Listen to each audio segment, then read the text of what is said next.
ज्येष्ठ शुक्ल पक्ष की 10वीं तिथि को भगवती गंगा का अवतरण हुआ था। इसे दशहरा के नाम से जाना जाता है। इसका नाम दशहरा क्यों है, इसके बारे में हम इस वीडियो में बात करेंगे और वह 10 पाप कौन से हैं जिसका हरण दशहरा के दिन होता है, इसके विषय में भी जानेंगे। वीडियो पूरा देखिएगा। चैनल पर यदि आप नए हैं तो सब्सक्राइब करके नोटिफिकेशन बेल को ज़रूर ऑन कर लीजिएगा। यहाँ शास्त्र प्रमाण से जानकारियाँ उपलब्ध कराई जाती हैं। आइए दशहरा के संबंध में जानते हैं।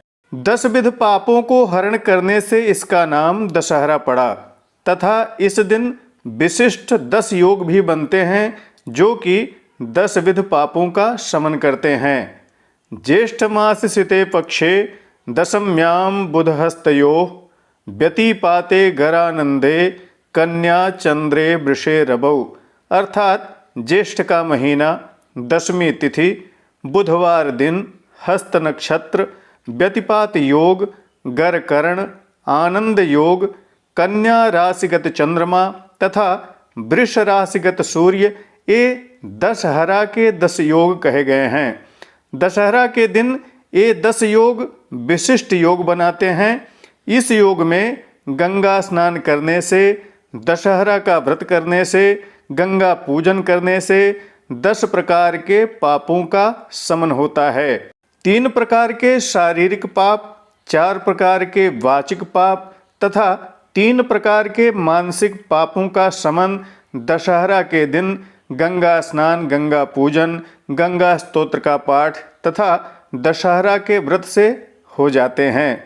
ब्रह्म पुराण में कहा गया है, ज्येष्ठे मास शिते पक्षे 10वीं हस्त संयुतः हरते 10 पापानि तस्मात् दशहरा स्मृता।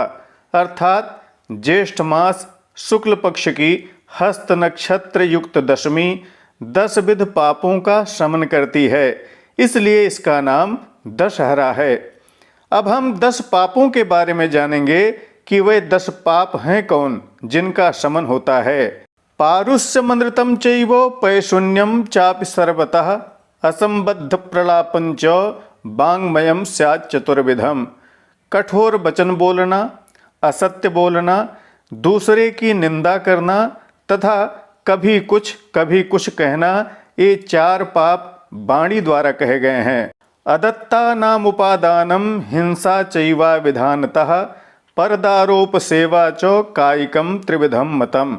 हिंसा, चोरी तथा परस्त्री गमन, ये 3 पाप शरीर द्वारा कहे गए हैं। परद्रव्ये शुभिध्यानम मनसा निष्ठचिंतनम वितथाभिनिवेशश्च मानसम त्रिविधम स्मृतम। दूसरे का द्रव्य अन्याय पूर्वक लेने की इच्छा, किसी के अनिष्ट का चिंतन तथा शास्त्रों के निर्देश के विपरीत चिंतन, ये 3 प्रकार के पाप मानसिक कहे गए हैं।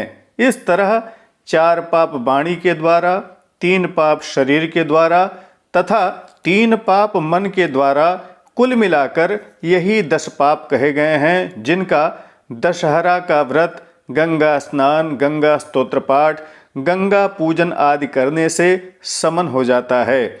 इस दिन काशी में दशाश्वमेध घाट पर स्नान का अत्यंत पुण्य बतलाया गया है। साथ ही यह भी कहा गया है कि काशीतर देशस्थै स्वसन्निहित नद्यां स्नात्वा गंगा पूजनादिकं कार्यम।